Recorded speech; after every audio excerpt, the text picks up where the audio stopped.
Welcome, everybody. Nathan Jandal, longtime guy. There we go. Yeah, there he is. Thanks to everyone for joining us. This is the last one of the season, but we're not ending it. We're not ending it poorly. We're ending it in style. So we got an awesome guest tonight. As usual, just want to do like 1 minute of housekeeping for new folks. So just as you know, if you've been with us, we're on webinar style format. So you will only see our faces tonight, but we want you to interact. And down below, you got the chat button, as you guys are already doing.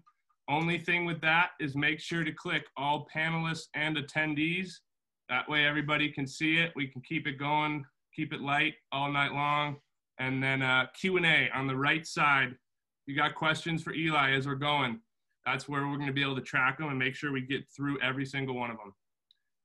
Last thing on that, this is recorded. We'll send it out afterwards. And yeah, so without further ado, our special guest tonight, coming from just north of Detroit, Eli Berant. What's going on, man? How are you? Oh, just rounding up chickens before I had to get on here. So yeah, a little farm. Dealing with the living hackle. I don't process them myself, but we had to put the chickens in night because they've been getting killed every night by something critter that's been getting in there, so we had to put them in. So. Oh man. You probably find some loose hackle running around though that you're able to. I do. In fact, Matt Grajewski, I always take a picture of if I see a rooster there that's got a good saddle, I'll take a picture. I'm like, what do you think about this one? There you go. There you go. That one, we don't care about that one's eggs. We want the roosters. We want the roosters. Well, hey man, get us started a little bit. I mean, I'm fairly certain if folks are been in the Musky game for any amount of time, they know who you are. But for those that don't, give us the rundown. What's the story? Maybe how did you get into this crazy world of Musky on the fly? I was thinking about this just a few minutes ago, because I knew this introduction was coming, right? So I was thinking about it, and I was like just walking it back, like working it backwards from where I am today and how I got into tying these types of flies. And I actually got into tying the bigger flies, and I liked river fishing, but I was never drawn to river fishing. I grew up fishing Lake St. Clair and smaller inland lakes and things like that. And then I found salmon in the big river or big lake, and that's where I was really drawn to. And actually, from where I started learning these styles and the techniques that I use in these flies from actually trying to tie flies and tying flies for fishing for salmon and trout and steelhead in the Lake Michigan surf and Lake Huron surf, which when you think about the odds, musky fishing is way easier. I was about to go there. To try to figure out how to catch a steelhead or a salmon, because not only are you you think about the body of water, right? You got to know the body of water, but the timing has to be so perfect for you to get there where the temperature and the bait and the conditions are right for you even to do it. I was, I guess, successful. I caught a few. But then I was like, hey, I have to drive 4 hours to get there. How can I use these same types of flies and techniques? And then I started to fish Lake St. Clair a lot from shore, going back to the spots I had fished, 10, 15 years earlier. Mostly bass, mostly, sheephead. Sheephead's probably one of my favorite fish to catch. Don's going to think that's hilarious. But so, that's where a lot of it came from. And then I had become part of a community, the fly tying forum and the fly fishing forum, right?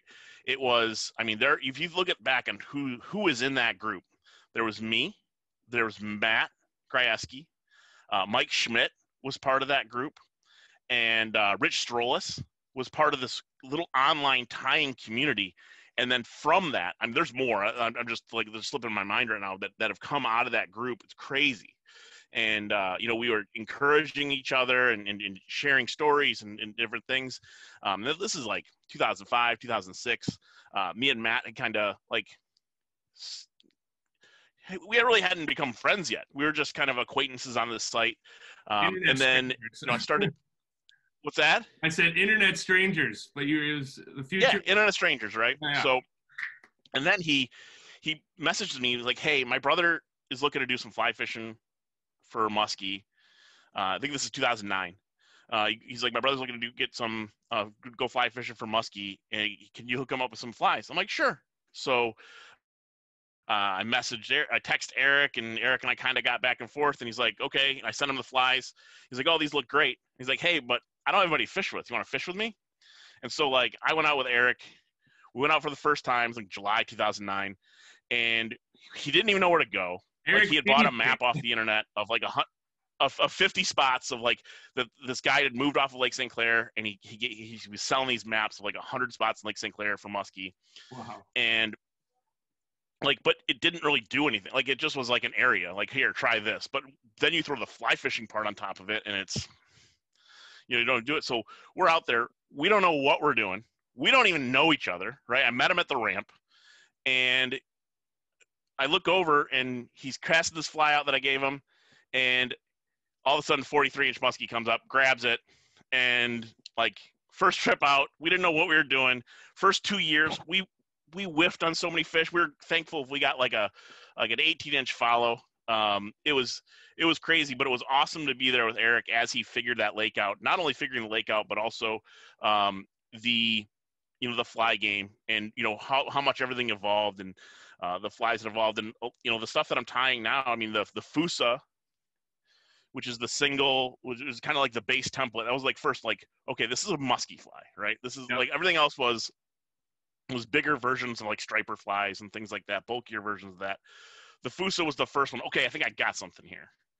And then from that came because I was doing all singles at that point, the Optimus Swine came from there, just kind of trying to do something different because the Fusa fell so fast. And I was like, hey, how can I make that not fall as fast in the water column? And that's where the popperhead came in.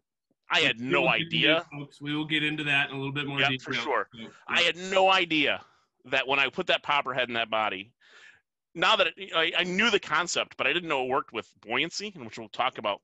But I had no idea that adding that foam popper would make that fly move the way that it does. And it is crazy. If you haven't seen one, I know there's a bunch of folks on here who've used it. It is silly if you get a good one. They all move. But there are some that move like it's insane. I can't even describe it. Like some that move like 2-3 feet side to side when you're swerving it. But that's awesome. I've never been able to dissect it and work it backwards and figure out how it is. But so that came about, and then this year, just so you guys know, I will be rolling out the Maximus Swine, which is the articulated version of the Optimus Swine. So that's coming.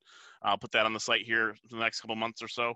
I had that tried out last year, so that was a lot of guys got out with that one. A few select people got those last year, and the returns were really good. So that'll be coming out this year. So it's just been a fun journey. Now that Eric gets people to pay him to take him out, I don't get to ride on his boat as often as I used to, but it was awesome to be there in the beginning. Had some great days where multiple boats out with buddies now that we've gotten a good kinship together, where we get on Lake St. Clair. Don't get out nearly as much as I used to because I got 3 youngins, so it's hard to leave the wife with the 3 kids for a crazy morning. So but we handle it, and I get out enough, and we have an opening day trip every year, which we haven't caught a muskie on like 4 straight years. Opening day in Lake St. Clair, and it's just a ride. Now it's not even about catching fish anymore. There's built like blood, sweat, and tears that went into it to get to this point. Now it's just getting out with the buddies. But I get to see the results of all these flies going out all across the country now, so that's really cool. It's a kind of a crazy background. There's a couple things I want to come back to. I mean, just the thought, I was looking back, and like the Swine and the B1G, like they really, and a couple others started showing up like over a decade ago. It's right there in kind of the early repertoire of musky flies. And, your perspective, like many others who were doing it back then, to see how the sport's grown now, it's probably nuts. I mean, we get to exist, and we get to do what we do because so many people laid the bricks to say, like, this is something to check out. But I think what I find really cool about it, like when you tell that story, is that's what it's about to me. Like that just like, let's go out there and figure some shit out and have fun. Like, I think there's a tendency to get spots on the internet and which fly and which color and which line and which rod.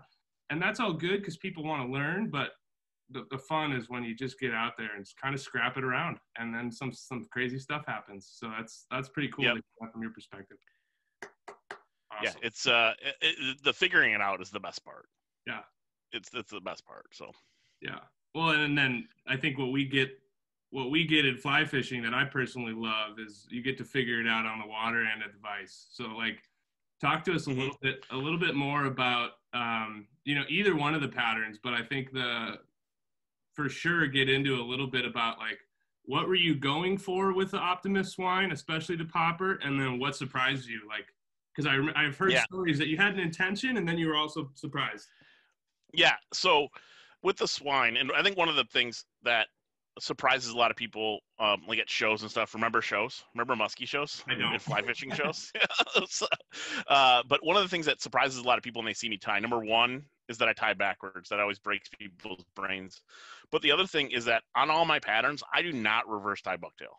I don't do it. Never have. I find it tedious, and I think you need to thread the needle too much with bucktail. Like, you need to get that perfect bucktail in order to tie, the flies. And I just don't have, with the quantity of bucktails I go through, I would have to significantly up the value of my flies that I sell if I were using those types of bucktails. So I like to use what I call every man bucktails, right?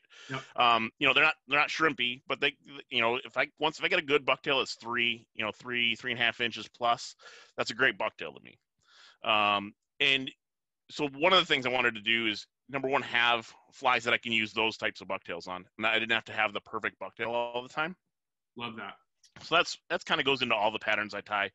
I kind of grade them out. I've got two different bins on the side of my bench that, like, once I get them down to a certain size, they go into the Murdich and Optimus Swine Junior pile, right? Because they're too small for a musky fly.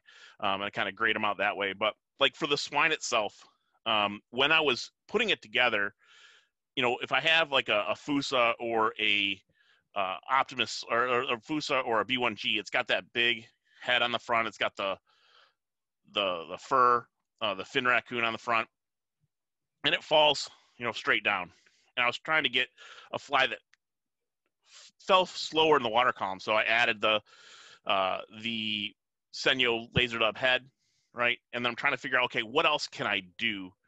And so I'm like, hey, I've got this bag of Rainey's popper heads here. That'll fit if I reverse and put that on there. And so I did. And this is another great story. So I'm fishing with Eric, and I go, hey, check out this musky fly tied. And we were smallie fishing, and he goes, throw it on just to see what it does. So I just flipped it out like 20 feet, and I'm like, wow, look at it move. And a musky followed it right away. And so then I go, he's like, well, flip it back out there. Yeah. He's like, oh, well, flip it back out there. I flipped it back out there, and he slammed it. I mean, it was only like a 28, 30 incher, but it was pretty cool to get that kind of feedback the first time I fished with that fly. And what it does, and I've got tied one up today where you can kind of see it without all the fluff in the front. So I tie the synthetic in the back and the feathers there, and I put that popper head over it. It protects those threads, but that's not what that's for. But what that does is, at the back of it, is it just shifts the buoyancy. If you think about it, if I had all bucktail up front, if I had no popper head there, all the buoyancy would be at the front, and it'll move like your traditional fly. But what this does is this offsets the buoyancy and the balance of the fly. And I can go back to thinking about watching Jose Wahebe on Saturday mornings, right? And he'd talk about how there was a lure that he had that it would shift the weight to the back when you cast it, so long cast. And that was just, similar concept. It shifts the things around. But because the buoyancy in this fly got pushed back, and if you go back to the clouser concept, and this is what I always kind of describe how it works, is you have those clouser eyes in the front of a hook, and that fly goes jiggy up and down. Right. When you take those same clouser eyes and you put it back towards the bend, that fly now starts to go side to side, right? When you're putting it in. The same thing happens with buoyancy. If I put that popper head up the front and it was on a sinking line, it would go up and it would go down. But now that I've put the buoyancy to the back, that's what makes it shift side to side as we're doing it. I wish, as I mentioned earlier, I wish that I had a system where I could break it down and know what exactly makes one of those flies move a foot side to side versus, the 18 to 24 inches side to side, the bigger motions. I just haven't been able to figure that out yet. I don't know if it's the consistency of the bucktail. I don't know if it's the consistency of the glue that I use to hold on that popper head, whether it's kind of lopsided to one side or another. I can't figure it out. But I know there's more than a few guys on here that could tell you they've got one or two of those things that run better than most, which kind of goes into something we talked about yesterday, right? You never know which fly it is that's going to be your best one. It could be your favorite color, and that's why it's your favorite color, is because it moves best. Or it's just the fly that moves the best. It could be a color you hate, but I think it's motion first, color second. Yep. But when it comes to that type of stuff. Well, and it really goes for any fly, but we're talking about musky flies. You want to tie 100 Bufords, 100 swines, 100 yard sails. There's ones that have the juice and ones that just have a little bit of juice. Yep. I remember hearing stories. I worked at Gander Mountain for a long time ago when it actually existed, right? And if you talk to some of the captains that fish the big money boats in the salmon tournaments, right? If you go out on one of those charters with one of the big time captains, and if you pay attention to the way they work those lures, they'll almost start the day all with brand new lures, right? Fresh out of the package, and they'll put them down. And if they get a lure that gets two fish quick, if you pay attention, that first bait, he's going to take that lure off, and he's going to put it in the tournament box. And he's going to slide another one on in its place. Because there's something about that one, right? The paint kind of, slid over and it rattles a little different. The way that the split ring is on there. So you never know which one is going to be great. You can tie a fly that looks amazing, but it might swim for nothing. You can have flies that get, like, you get a hit on it, or you get it stuck and it bends a little bit, and all of a sudden you got a fly that's swimming great. Or a Buford, right? You could have a Buford where you accidentally crush the head and it doesn't look quite right, but now it swims like nothing else, and the fish are just attacking it. I'll take a deer head fly that is off, that's not perfect, right? That's an imperfect, lopsided head over one that is pristine, because it's going to swim like a dying fish, right? Whatever it's going to be. And I think that's a key, is like, what's going to make it, like, it doesn't have to be perfect. And to hear someone like who's tied an unbelievable amount of flies commercially, fished incredibly, knows and fished with, like, this is I think so important and so cool, because there's a lot of new people getting into it, and they're all worried. Oh, is this the right way to do this? How does this look? And honestly, I don't know what you think, but I don't think anyone can tell by looking at it. It doesn't really matter. It might look good. You kind of referenced it, like pretty flies versus fishy flies. And you're kind of saying, like, screw it. Doesn't really matter. And you have a term for this. I remember we talked about it. It's kind of, you call it like breaking the fly, if I'm correct. Can you talk a little bit about that? So like with the swine, concept, right? I broke the fly. I moved the balance, like with the traditional balance point of the fly, I moved it. And I've got a B1G here, same thing. So articulated fly. And then the back section, I've got a rattle in there, so it's heavy. So the back section's, it's a long shank hook on the back, right? Long shank hook. It's way longer than the front piece. It's got the rattle on it. And then in the front, I've got a smaller shank hook with the popper head there, which makes this fly sit like this in the water if you let it sit there, right? It's broken. The balance is all off. Trailer. Yeah. Yep. And what, I know Matt and Eric talk about this a lot, but, you think about if you're driving a trailer, right? And if the trailer's empty, the truck pulling that trailer is in 100% control, right? When you go to brake. But if that trailer is full, and I have made this trailer full, when you go to stop, it drives. You have to be, like, if you're not on the brake, right, it's going to drive you. And that's exactly what happens with this, because it doesn't, the weights are all screwed up, right? I've got two different, they're not balanced. So yeah, well, and it makes it do funny things. Yeah, I mean, if you have a heavy overloaded trailer and you start wobbling too, your wobbles get bigger and bigger and crazier. Yep, that makes a lot of sense. And with that too, like this fly particularly, so the B1G, if you fish it in still water, right, you're fishing it in a lake, it's going to move way different than it moves in the current, because by having that fly broken, it can actually get hit by two different pieces of the water column, right? Two different currents, and it can make it, slide all over, where, a single hook fly is going to ride in there the same, like usually in the same part of the water column.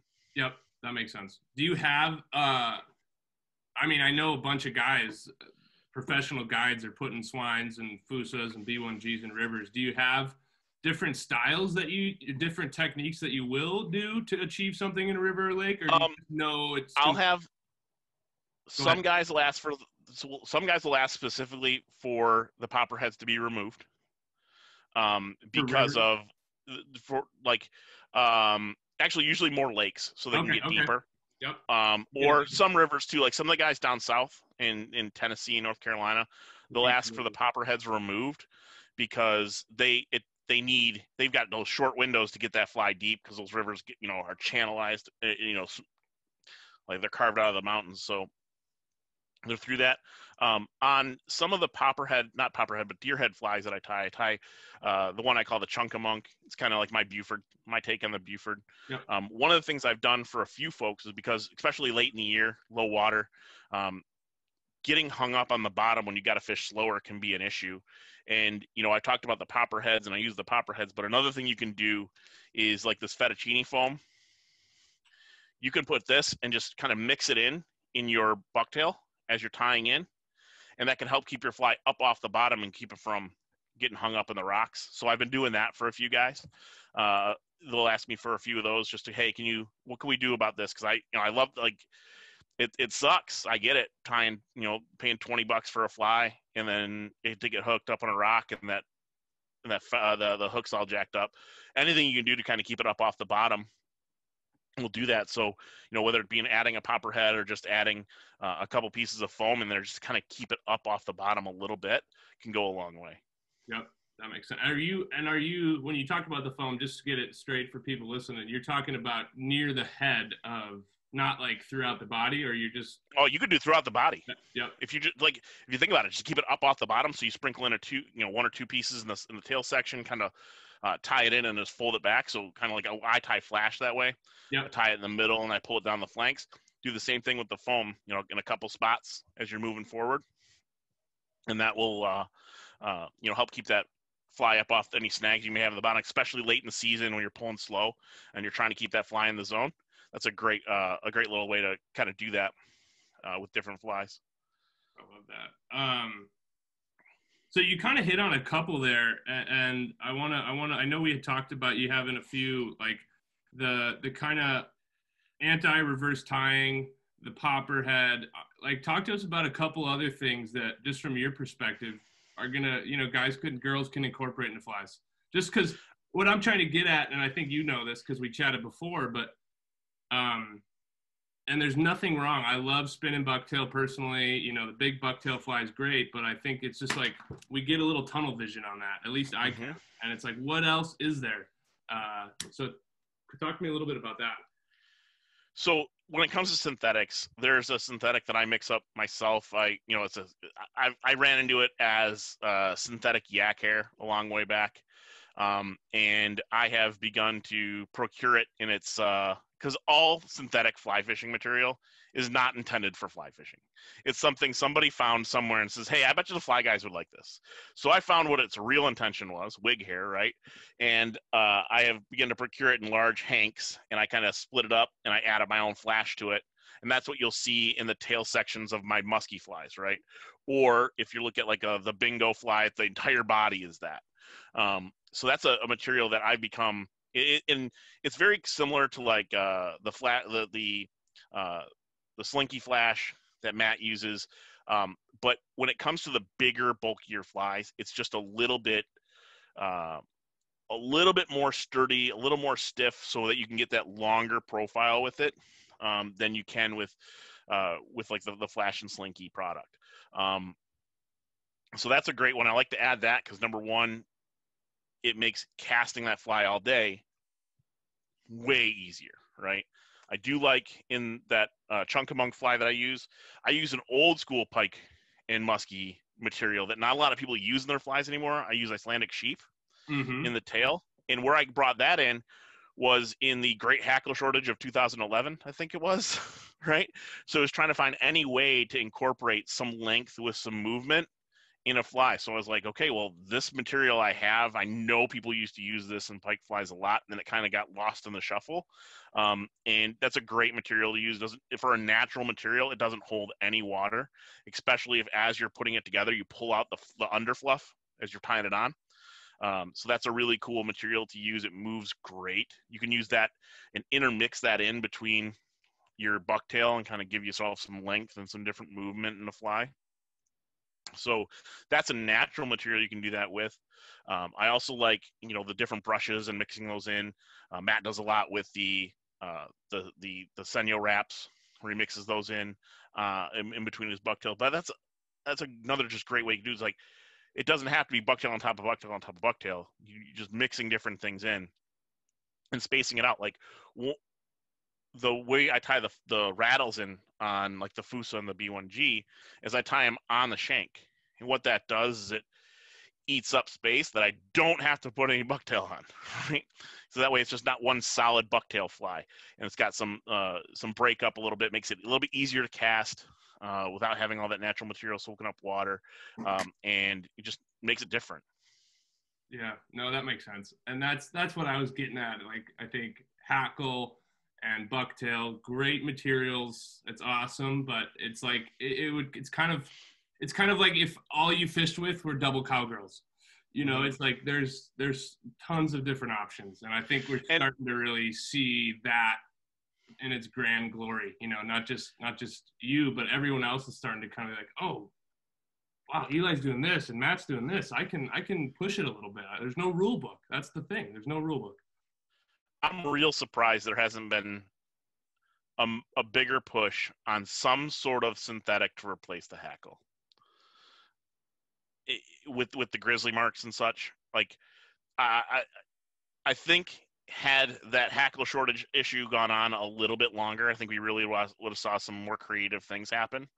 But for tires, like we're at the mercy of what people kind of bring to us.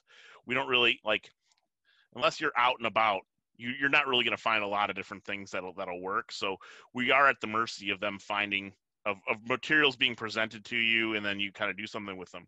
That's why, like, one of the things I'll do is I'm open source all the way. If anybody on here can tell you that when they message me about, tying a fly or whatever, I'll send, step-by-step pictures. I'll show it all, especially if I'm using a synthetic material. Because if I'm using a synthetic material that's provided by, Wapsi, Hairline or whatever, like I mentioned earlier, that was not designed for fly fishing. So they put it out on the shelf, and if people don't buy it, it goes away. And if I find a synthetic I like, I'm going to tell everybody how awesome it is, right? So that keeps it on the hook, it keeps it on the shelf, keeps, Hairline and Wapsi from taking it away. Yeah. No. Oh, and it's just, I mean, it's easier to make. Let's just get around it. It's, we're not talking about a limited supply of bucktail. It's on a limited number of deer. So it's, yeah. Can folks get Signac from you? Is that I do sell it on my site. I sell the premixes on my site. Awesome. I use like a bucktail size bag. So that's like, I think it's like $8 for like a bucktail size bag of it. I've got like 10 or 12 different colors listed. Very good. Very good.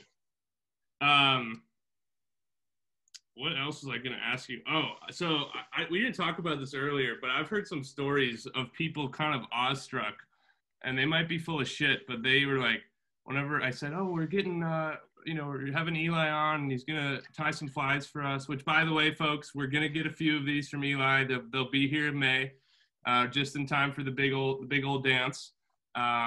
We can get into that later, but they're in the works. We're probably interrupting the production schedule right now. No, production doesn't start until 9:30 Eastern. Yeah, there you go. After the kids are in bed, that's when production starts. There you go. But I think it was Matt Kwiatek might have said it. He's like, have you ever seen Eli tie in bulk? Like, it is incredible. And I just want to ask you about it. Like, is there, not that it's for the everyday guy, because a lot of them are hobbyists and we're just trying to, enjoy ourselves. But when you want to crush through them, I've heard some stories that you have. When I get in the zone, it's something. And like I was telling you last night, I'm having a rough go of it right now, man. I am lacking motivation. I think, I haven't had it, like, usually that bulk thing comes when it the Midwest Musky or the Midwest Fly Fishing Show every March. I do the table shot, which I haven't done for 2 years now.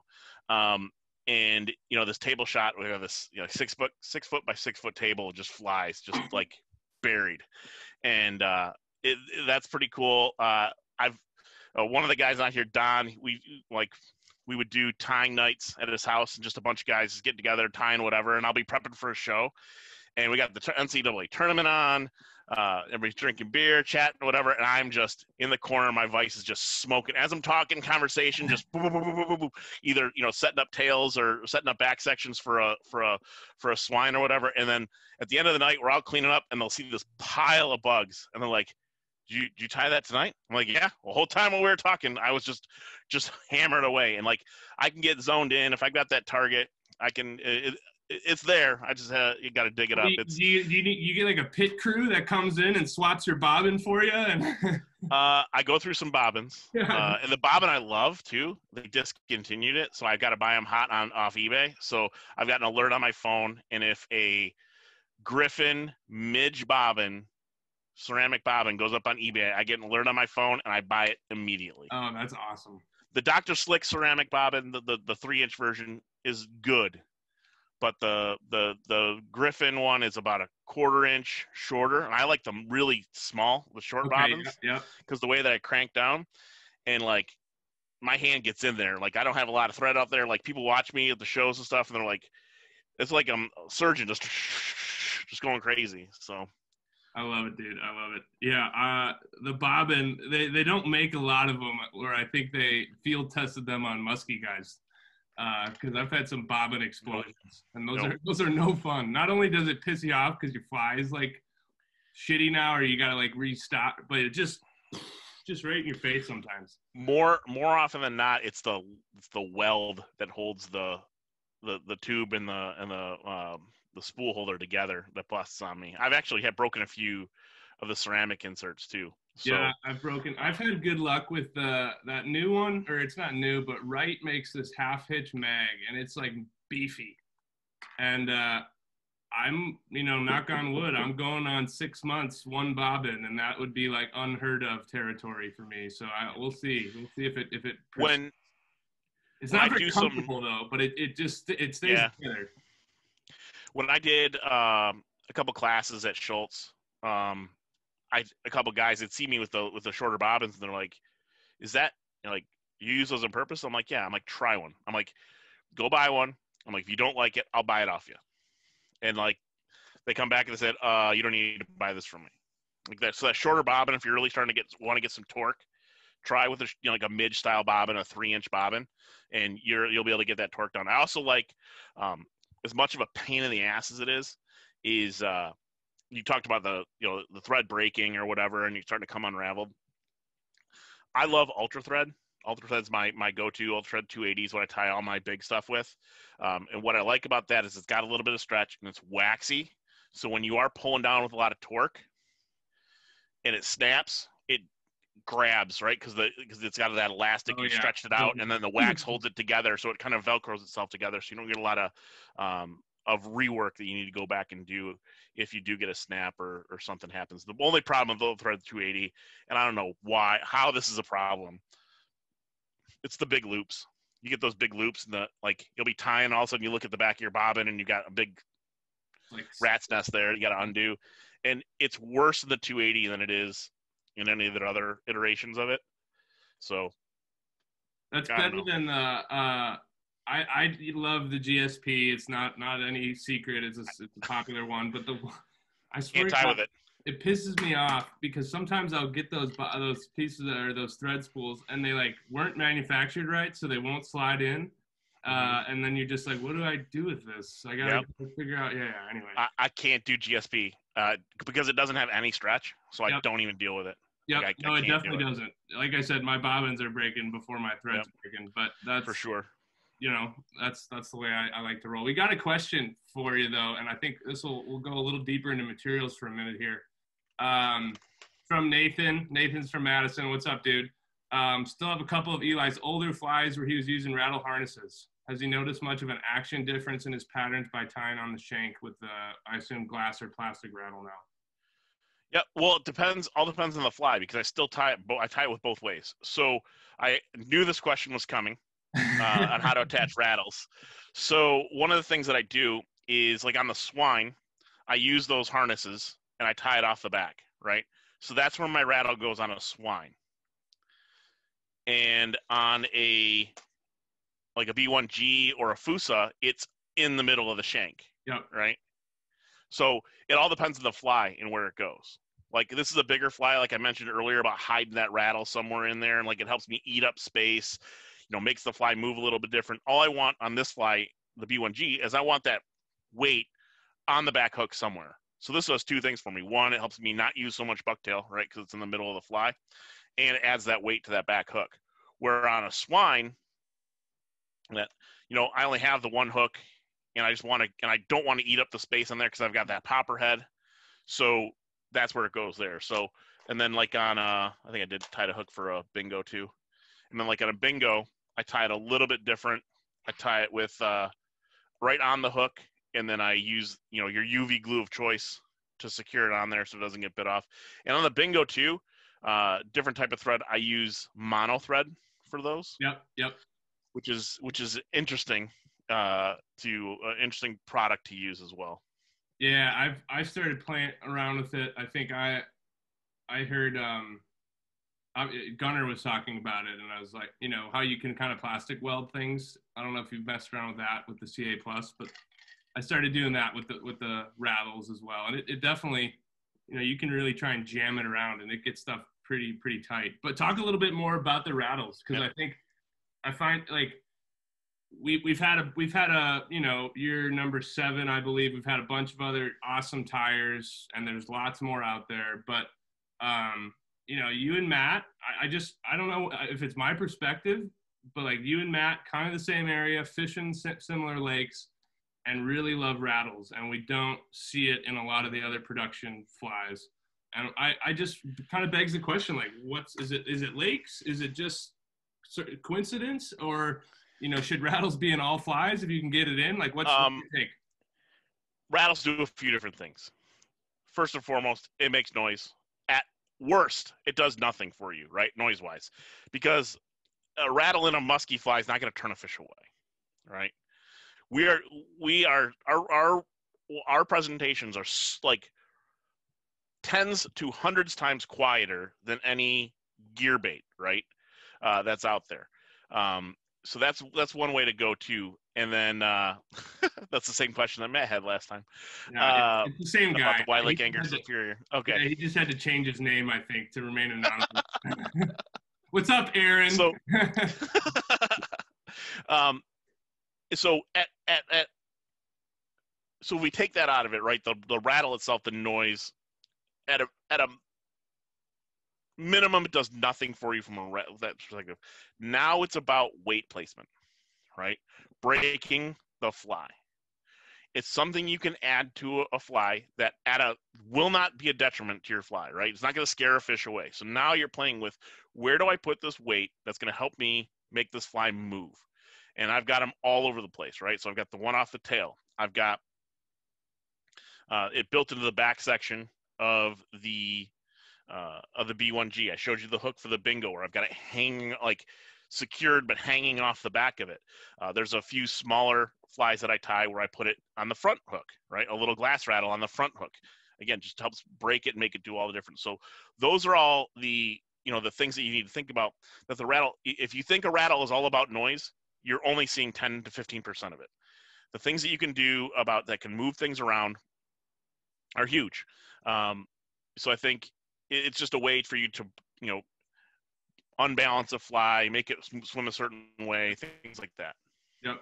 Yeah, I was thinking as you were saying that, like if you had 2 anglers in the boat and one was bringing back double 10s and one was bringing back a fly with a rattle, I bet you wouldn't even be able to register the sound of the rattle. So it is like we're the most delicate. Yeah, you're not going to spook them even with the rattle. Your most craziest fly is nothing compared to anything a gear guy is throwing, except for maybe like like one of those Red October tubes, maybe might be the quietest thing that they can throw. But then But you think even about then, the splash that even makes now the new when it ones are. hits the water. Yeah, even that. Yeah, I was about to say the dynamite that goes off when it hits the water. No doubt, no doubt. Yeah.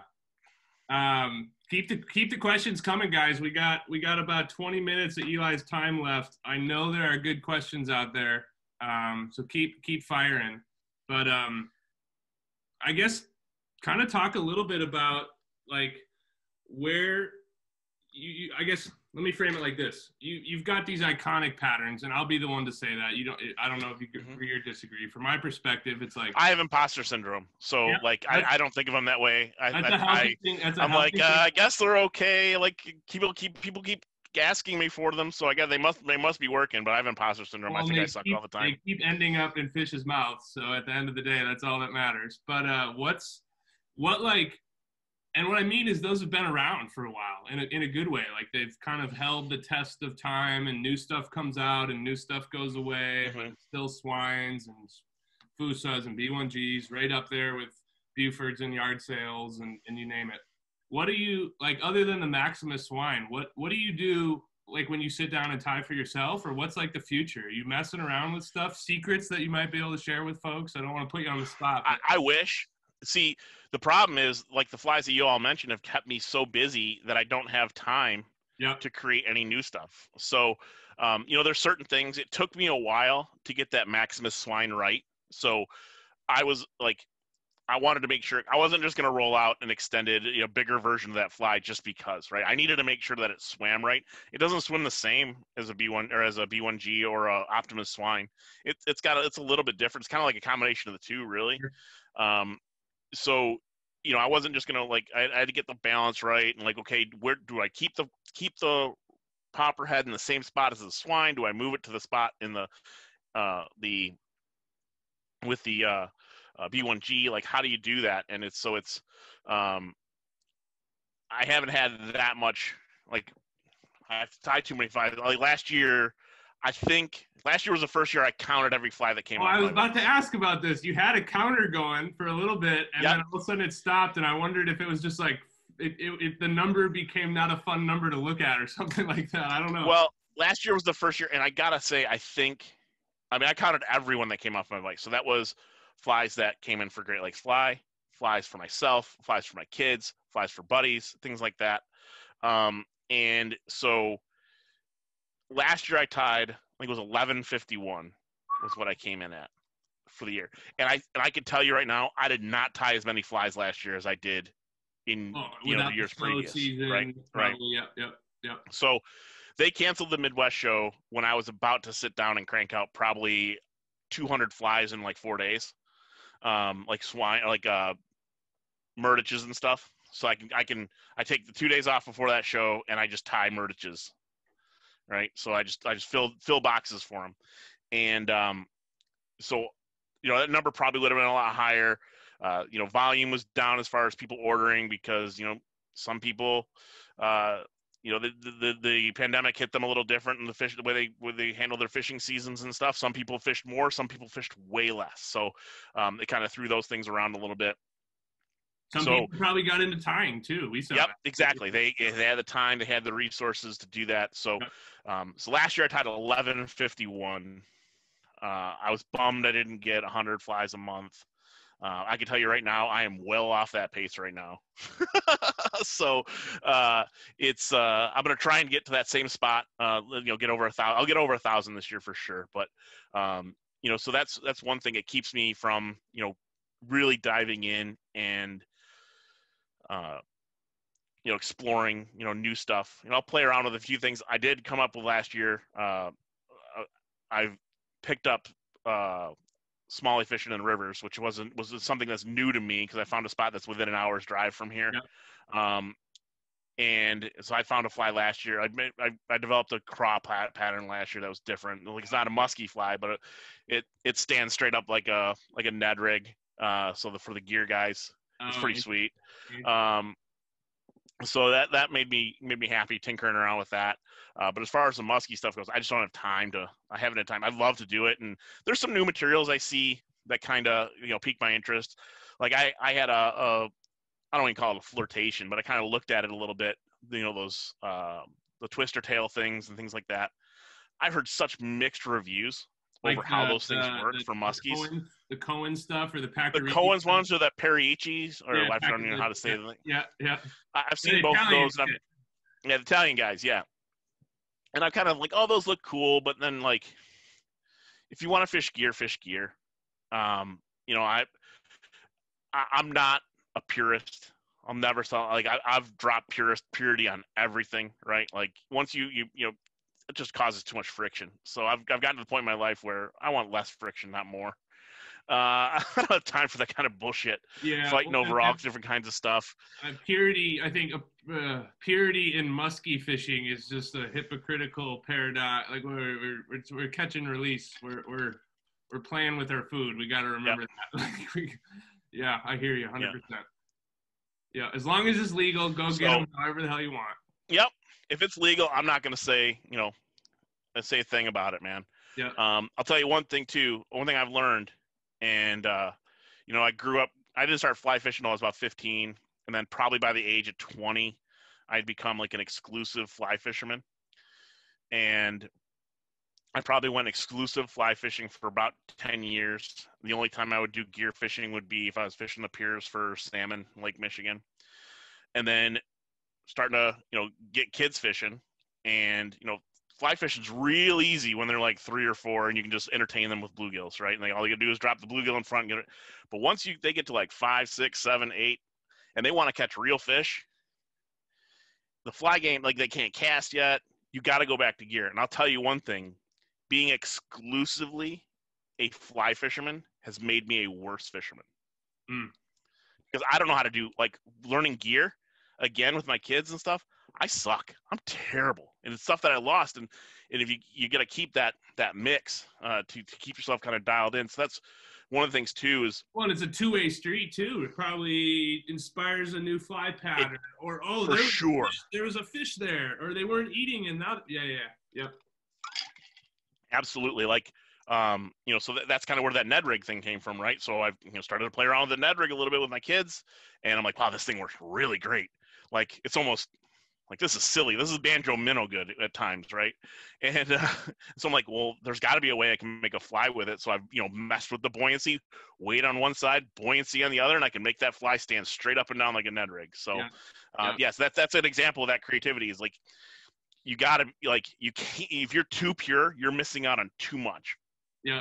No, I love that. And it makes me think of like fishing with my dad a little bit, because it's been funny. Like, I'm over there fly fishing, trying to get flies to act like his lures, and he's over there bait casting, trying to like add weight to the flies. And it's like, it all just smushes together. Yeah. Lighten up, Francis. Yeah, right. I love it. Just go fishing, God damn it. Yep, for sure. Good. Let me see here. We got a couple questions. Mark Grasswick just kind of asking about messing around with Buford heads. Have you ever squared half of the head off to make it swim more erratically? And maybe if you haven't, try it. Unintentionally, yes. I can tell you right now, I trim all my Buford heads by hand with scissors. I don't use the blades. Yeah, so that gives you that, like, I try and make it as symmetrical as possible. Little scissor slip, and it's like, oh, that one. Yep. But I send it out because, like I said, that fly is gonna move. It's gonna catch fish still. I've had, like I said, people tell me, oh, I crushed the head in the box, and it does, like, fish it. Well, there's some guys. You never know what it's gonna do. You've heard probably these stories 10 times, but like the guys that like don't like fishing new flies, like they need to rough it up a little bit, and it needs to get a little, it doesn't swim the same. No, I totally get it. Yeah. Let's keep going here. We got a few that rolled in. Jeff Larson. I live in northern Lower Michigan, as opposed to the UP, I believe. Is Lake St. Clair approachable for out of towner, or is guide the only way to go? I'll tell you what, Jeff. Come fish Lake St. Clair in late May, early June, and don't care what you catch, and you'll have a blast. There you go. If you go trying to target muskies, you're going to be let down. But if you, like Matt and I and Eric and I talk all the time about, you take what that lake gives you, you will have a riot. Like early June is probably my favorite time to fish that lake because everything's hungry. Yeah. The smallies are coming off the spawn, pike are coming off the spawn, muskies the same way. And if you and the key to Lake St. Clair to me, and Eric might tell you something a little different, but the only things that I've always noticed is that if you see any fish, you stay there. Right, because they all kind of follow each other. The whole food chain kind of follows itself around the lake. So if you have a perch follow your fly, stay there, right? Like then you find out if you're catching smallies, maybe you back off and you're on the 8-foot line and you kind of back off to like the 9 or 10-foot line. You might get into pike or muskie, right? Or you go up and down from that. But if there's fish there, you need to if you're not seeing anything, you have to move. If it's all the whole food chain moves together, and so if you go there in like late May, throughout the month of June. Like I vividly remember like an opener that I fished with Eric, and now the lake's open all year round.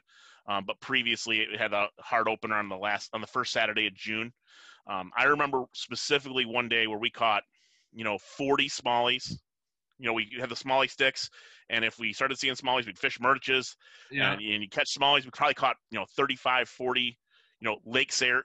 Clair smallies, so anything from like 2.5 to 5 pounds. Yeah. We probably caught half a dozen pike, 24 to 30 inches, and I think we got one legal muskie that day.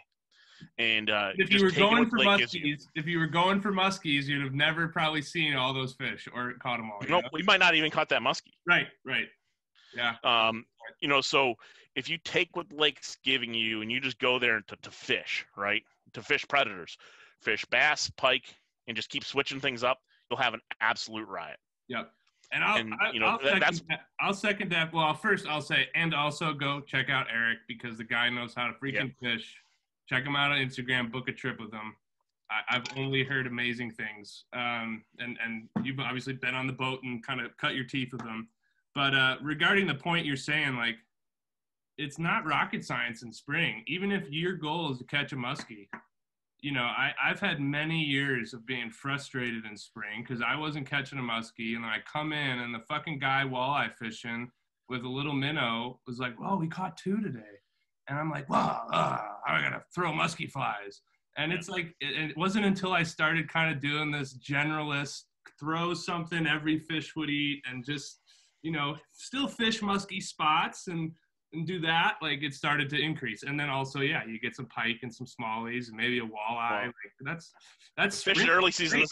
It's not musky. It's not high school English either, because we've gone 4 openers in a row where we haven't caught a muskie. So yeah. No, we're trying. Like that's what we're trying to do, and we haven't caught. We've caught some nice pike, but we haven't gotten a muskie. Yeah, they can be finicky a little bit. We have a. I don't know what you guys have, but we have a fun indicator here in Madison because we got these 4 chain of lakes, and then the Yahara River flows through, and then we have this one little lake that's spring-fed that kind of pumps itself into the rest of the chain, and it's just loaded. It's like the highest density. It's no secret, Wingra Lake. Mm-hmm. Everyone can read about it. Highest density muskie lake in the state, and it's a little pond, and every April 15th, I normally like tax day, the muskies all crowd up and start jumping the dam. I've seen tons of pictures of that. You've seen it. I know you've seen the video of that dam, but it's April 15th is like when it's normal. Last year it was like April 25th, and then sure enough, when we went up there for opener, they were still up spawning. And this year they've been doing it for like 7 days, and it's not even April yet. So it's kind of fun to check that out. For sure. What else we got here? Pascal, do you still see big side-to-side movement for the Optimus Swine when in faster current in a river, or is it better for flatter water? You'll see the bigger movement in the flatter water for sure, but you do see that movement in the rivers as well. I know the biggest variance in movement in my flies probably comes with the B1G in moving water versus still water. It definitely moves way different in river than it does in a lake. Kind of going back to Mark's question about the Buford head too, that's a really good idea to kind of mix things up as far as the squared head and the rounded head. I've never done it intentionally, but if I was fishing those flies for myself, I think I might try something like that. But that's not what people expect to come from me when I'm sending it out. So they have certain expectations, so I can't kind of do that. But and I've never done the river fishing thing for muskie. That would be my fly I would probably use. I've probably seen that and the swine I've probably put the most fish that I've get kind of feedback on in rivers. The B1G gets its share, but I would say those two probably are the ones I get the most feedback. Say, hey, this is probably the best. Yeah, there's the probably flies that I like best in the rivers. There's probably a few fish in northern Wisconsin rivers that recognize an Optimus swine at this point. They're like, I'm staying a fuck away from that thing. I don't know.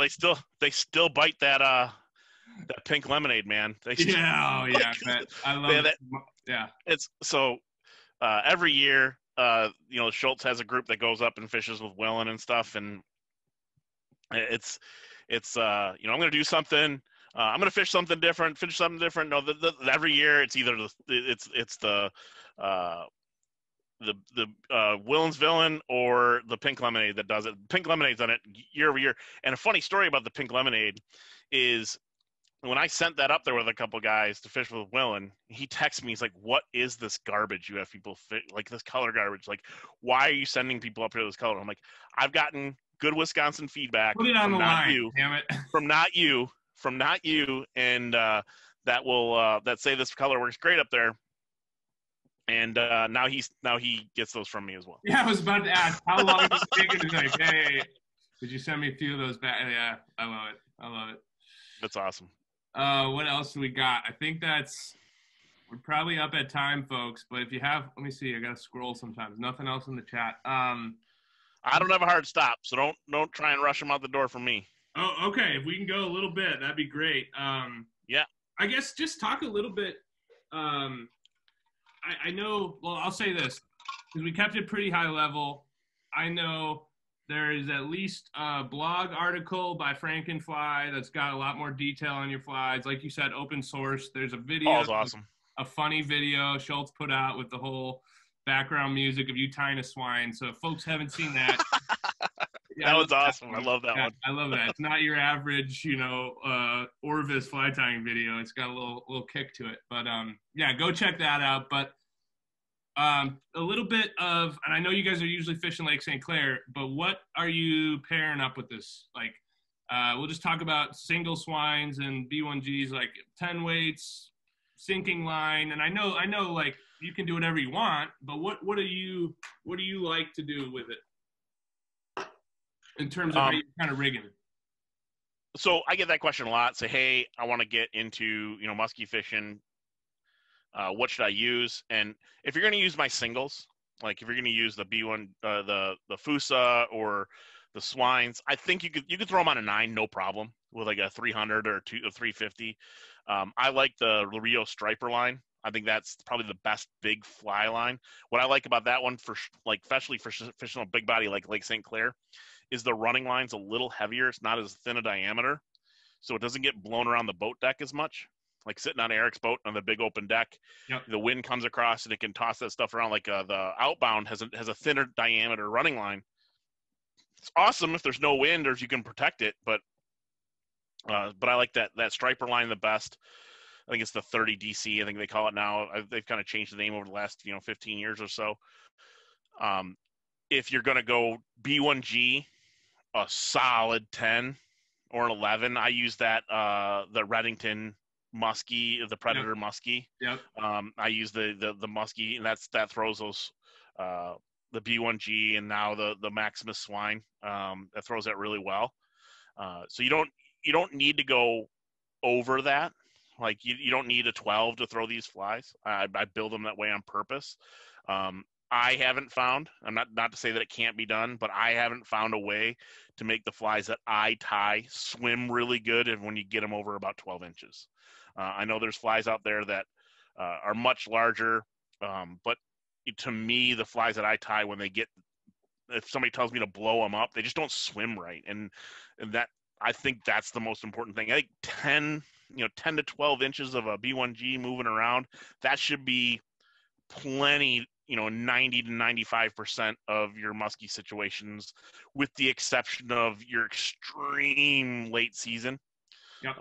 Which, kind of going back to the fishing Lake St. Clair, if, action keeps you dialed in, I always say, if you're first-time musky fisherman, go in June, because you're going to see the most fish, right? Not even just musky, but the most fish.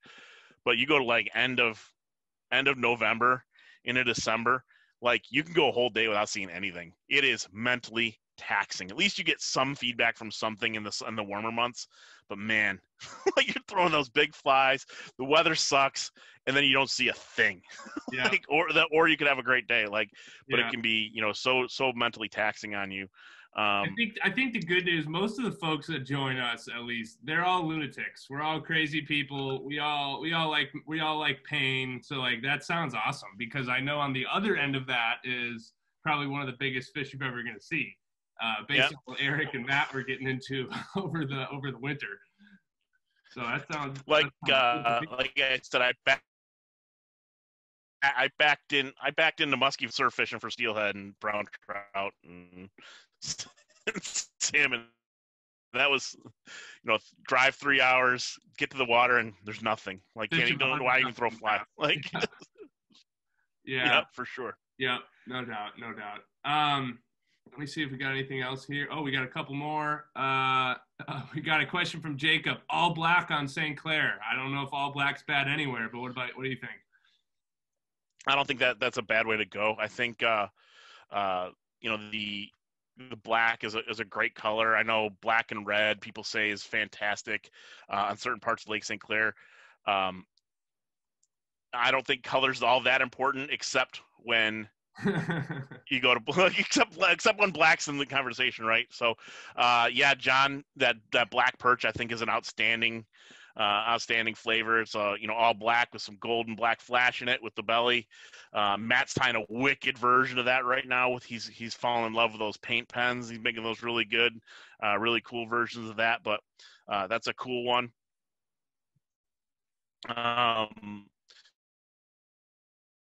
So that's I've really become a fan of fishing solids. I like early in the season. I have one I call a snot rocket. It's all chartreuse. I know Matt Kwiatek loves that one too.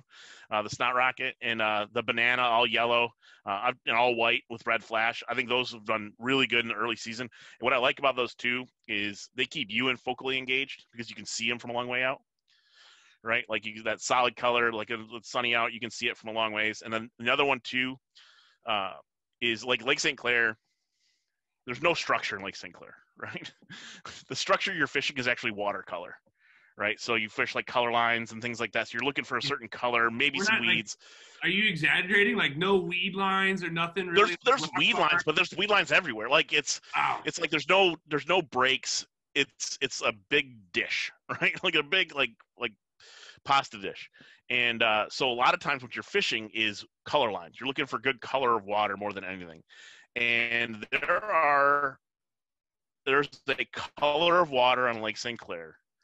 And people laugh at me all the time when I talk about Mardi Gras. But Matt, all of a sudden, he loves Mardi Gras. He made fun of me forever about that one. And all of a sudden, him and Eric are on board with that one. But there is a color of water on Lake St. Clair. For us that Mardi Gras color. Go ahead, sorry. But like the sun hits it in that cloudy water in like that pink and chartreuse like glow, and you can see that black head, and for whatever it is, that color just lights up. So, but all black in Lake St. Clair, you can't go wrong really, unless it's super clear water. But maybe even then, I mean, it's you never know. Yep, I like you said too, movement, motion over color. I always stick to that. We got one good one from Nathan, but I think there's a couple other fun ones in the chat here. Area Man, we've talked about this. Lake anglers are always better than river anglers. Was this the hook you're talking about? The gold hook? Yeah, the gold one. That's not gold. That's a silver SL12S from Gami and number 8. That's my bingo hook. I thought Gami was just if you order 1,000 per year, they send you 124 karat gold hook. That was what I thought.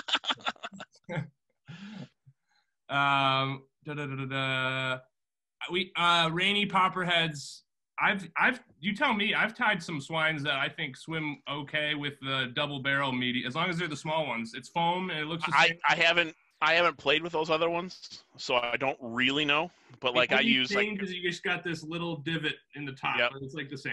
Yep. Like I use the mini me's and then like the small and then the medium. I use the small on the Optimus Swine Junior and the B1G Junior, and then I use the bigger ones on the B1G and the Optimus Swine. Yep. Something like Rainey's. Never mind. They make a great foam product. It's hard to get some stuff. I buy them 500 at a time, and I have to put in my order like 9 months ahead of time to get them.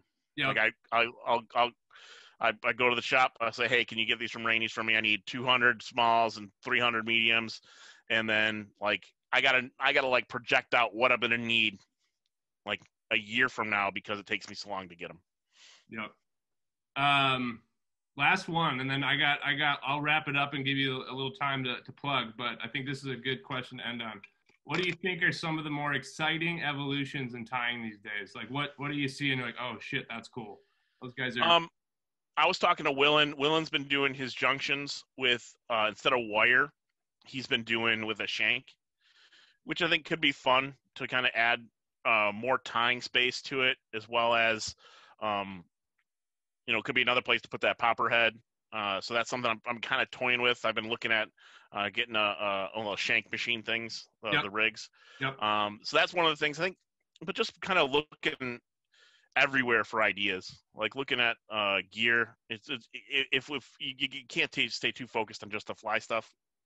I think another thing I kind of think of from time to time is to use like to spin some deer hair in a body to kind of give it some fluff, kind of give some more like so the bucktail doesn't all fall, like make it so narrow. So those are some things. It's funny you say that because I just saw, and this is to your exact point of like, don't just stay focused on fly. I saw a guy who got inspired by flies, but makes bucktails, or at least what they call bucktails, with blades. Mm-hmm. And he was doing just that. It was like the blades, and then it was like spun deer hair that was all trimmed as this body. And I was like, what the hell? He's like, I saw a fly guy doing it. So, I saw this week, I stumbled upon a soft plastics that have fin raccoon and rabbit in them, like on the ends. I'm like, that's a good idea. Like, that's a really good idea. Like, it's called rabid lures, I think is what it was. Like, it's rabid, but it's rabbit, and it was really cool. So I think, like hybridization, I always call it Frankensteining, right? What I do a lot, and a lot of the way my flies have come about is, this worked really good in this fly. Let me see if I can add this to a different fly and kind of move things around. So, you pick something off another one. One thing I have absolutely no interest in that, like, kind of going the opposite way, Nathan, is I have no interest in tying a shanked hook fly. Like, I've zero, like none. I've tied like 2 or 3 of them for a really good customer of mine, and I was like, no, never again. I don't like these shank. They feel too heavy to me. I don't know how. I've never fished them, so I don't know how they move. So the shank, the game changer style. If you love them, great. I don't want a part of them. They look like a pain in the ass to tie. And it's just it's kind of like the opposite way. I like to keep things simple. I get I've had folks say, well, there's not enough old school with a single hook flies and things like that. I'm like, they work. Like, no one says you need to be on the bleeding edge to catch fish. Like, a red and white daredevil catches a ton of fish, man. Like, that lure's been around for 125 years. Or just how many fish per year are caught on like a MEPS 5? Like, it's the same blade, it's the same noise. Yeah. No, I appreciate that. And like, I've talked about this on here before. I love where we're at with Musky because we're at this point where it's a spectrum. You have guys fishing kind of like the smally musky rigs and the 8 weights to guys throwing 2-handed, Skagit line, all this like, and same with flies. If you want to tie up some game changers and add some metal, if you we had a dude on Eric last time tying shank flies. Brad's getting into shank fly, like. Cool. Like, that's the only way we're all going to figure out what's going on. But at the end of the day, like, it's cool to have those originals that are like, it probably should be a swine and a B1G in your box because it's probably going to work. I mean, I like the idea of the shank for conjuncting the hooks together, right. But a full shank fly, no way, man. I don't want any part of that. Yep, I hear you. There's enough guys that do that, then like, you can go see them. Like, they got it down. That's what I mean. Is like, it's just, everyone's got their perspective, and I love your approach to it, which is like, it's same with reverse tying bucktail. You're like, oh, that sucks, because it kind of does suck. Like, I do it on most of my flies, and maybe I'm just addicted to the suck of it, but it's not like, you can't tell me it's really fun when you do it 100 times. You embrace the suck when it comes to musky fishing in general. So, yeah, I guess. Well, kind of to wrap up, I guess we said it before, but we are going to get some of Eli's awesome flies in. I just want to say thank you for you, Eli, coming on, tying us up. That's awesome. I don't know if everybody knows this, but like, there's no way around tying a bunch of flies. Like you just got to sit down and do them. And, we're just grateful to get a few, because they're hard to come by. They're never going to be some, $1 million business, because if they are, they're made overseas. So just like, I always encourage people, like, just be patient. We'll get them. They're coming off Eli's Vice, they're going to be good, or they're coming off Matt's Vice or whomever. So I give you my gratitude. And then I also, as we talked about yesterday, would you hurry up and send us some fucking flies? We're waiting. I need the kick in the ass every once in a while. Yeah, that's what he told me yesterday. He said to kick him in the ass. So I tried to be nice, and then I had to kick you in the ass. I've been asked probably for, 5 or 6 years, hey, are you gonna, you should probably partner up with one of those, fly companies, and I'm like, I can't do it. I think those flies are, knock it off, Don. You get all the flies you want. Big baby. But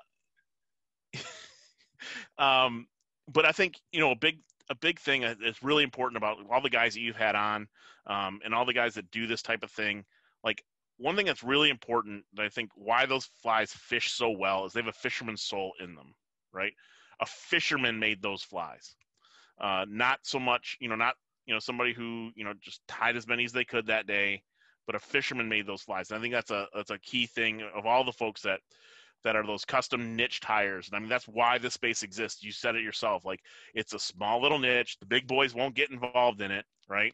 But there's enough of you guys out there that help, make it worth our while to share what we can do, our skills. And I think that's pretty awesome. Yeah, I echo that. I always talk about it as like, it's kind of like buying a lemon car. Like, you can go buy commercial flies for musky and they could look good, but like, you have no idea what's under the hood. You just have no idea if it's going to fall apart, if it's going to swim, how it's supposed to swim, and the soul. Like, I think that was a cool way to think about it. Like, it's kind of like, buying a old Suick that you just know was handmade and hand painted, and like, it just, and then you obviously want to, rough it up and get it eaten. So, but yeah, no, I like that. Right. I like that. That's probably it, man. Sure. We're going over. This has been amazing. So thank you for the flies, but also thank you for joining us. This was kind of the end of a little dude, this is awesome. I'll do this anytime. All right, good. Because this was kind of the end of a little series, but we ended with a bang, and we're gonna reach out to everybody and try and figure out a way to keep this going in the season.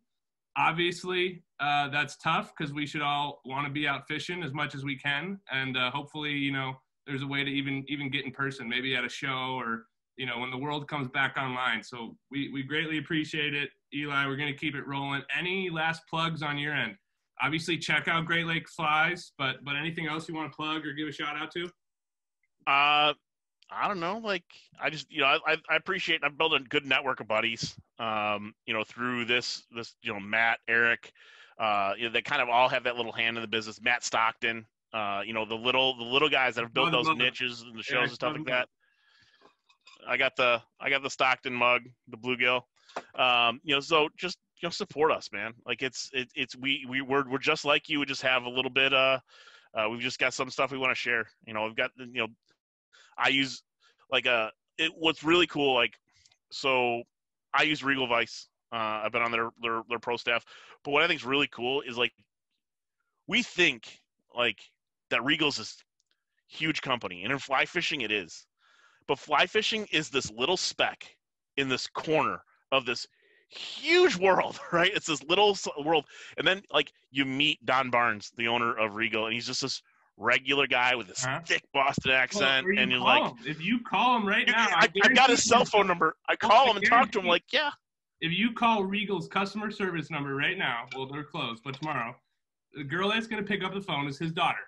Yep. And she's like one of 5. Cassie's going to pick up the phone.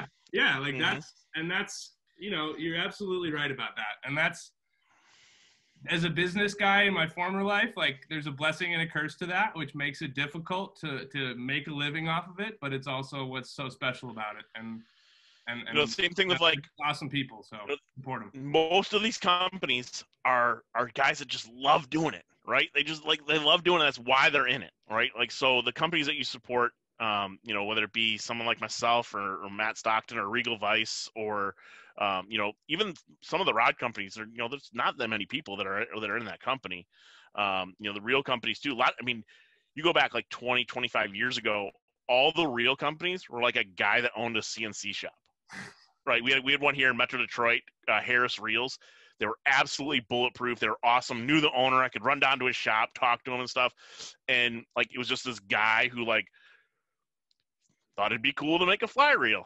Like, and then that's where it came from. Like, so a lot of those things, that's where they all come from. Yep. So. Nobody in their right mind started as like, I'm going to get into fly fishing to become a millionaire. Like it's not in the equation. It's for the love of it. So I think that's a great way to end this session and the whole thing. Awesome. Cool. Sweet, well, man. I had a great time. Thanks, guys. Us too. Have a good night, everybody. See you later, Eli. Yep. Take care. Later.